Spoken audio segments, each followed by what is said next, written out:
The Listening Tube presents Not the Headlines. I'm Bob Woodley from The Listening Tube.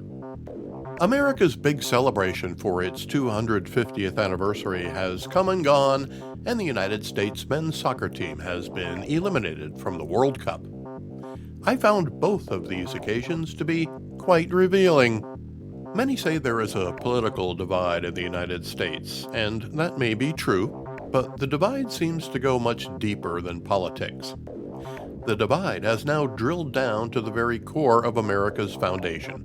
Those on the right are divided into one side that mostly supports the status quo, yet strives to create a more perfect union, and those who believe we've strayed too far from the Constitution and need to get back to the basics.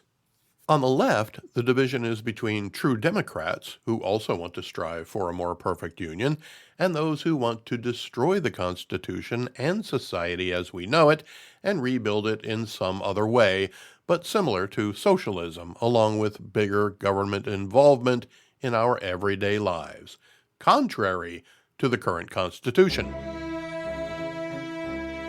Well, that can't be right. In addition to the new form of government, they also want to eliminate borders and prisons. They want to use the power of political office to benefit foreign countries ahead of and at the expense of American citizens. It's not just a different American government system, it's an entirely different worldview. They neglect to recognize that the American system is successful in any way and can only be eliminated, not fixed, not made better. No striving for a more perfect union. They criticize everything about the country, despite the opportunity and success that's been the hallmark of America. It's the reason people from all over the world want to be in America. You can hang your hat on that. They also fail to recognize the individualism and entrepreneurship that created all the wealth they want to distribute for us. They punish success while they rely on it to pay for their programs. They'll destroy the entire system that way, and maybe that's what they want, but they haven't a way to sustain it once all the success is punished out of the people who are making a lot of money. Nevertheless, the criticism must continue at all costs. The United States cannot experience anything beneficial while Donald Trump is president, so that it will be easier to convince fools that their way is better. That's the political part. The deeper part is that the division has led to a lot of people in America who are offended by anything American. Sunny Hostin from The View said she was fearful for her safety when she strayed into a neighborhood with a generous portion of American flags flying from homes and vehicles. She seems to think that white supremacists have somehow commandeered the American flag for their use alone. Therefore, anyone who flies an American flag from their home is a white supremacist. What a racist ignoramus. Does she not know that black people also fly the American flag? Maybe her circle of friends is afraid to show their patriotism when she's around. They put their American flags in the closet when Sunny comes over, otherwise they'll have to hear about how they scare her after she took a wrong turn into the suburbs. She's turned her prejudice into a symptom of a problem for all of America when it's really just her personal problem. She doesn't have a solution to anything. She's not striving for a more perfect union. She just vilifies the American flag. That's not politics. Then there's Joy Reid. The elimination of the United States soccer team from the World Cup was exactly what she wished for. She and a guest recently agreed that it's best for America to lose to Belgium so that Donald Trump couldn't exploit the victory. This narrow-minded view disregards the fact that, at the most basic level, it's the men on the team who had the most to gain from continuing on in the tournament. But Joy doesn't care about those men. She would rather see them fail than give the President of the United States an opportunity to share with his fellow Americans the joy of victory. That's politics and moral failure as an American. So far, we've only heard about whose failure would make Joy happy. So, does Joy have a favorite to win the big tournament?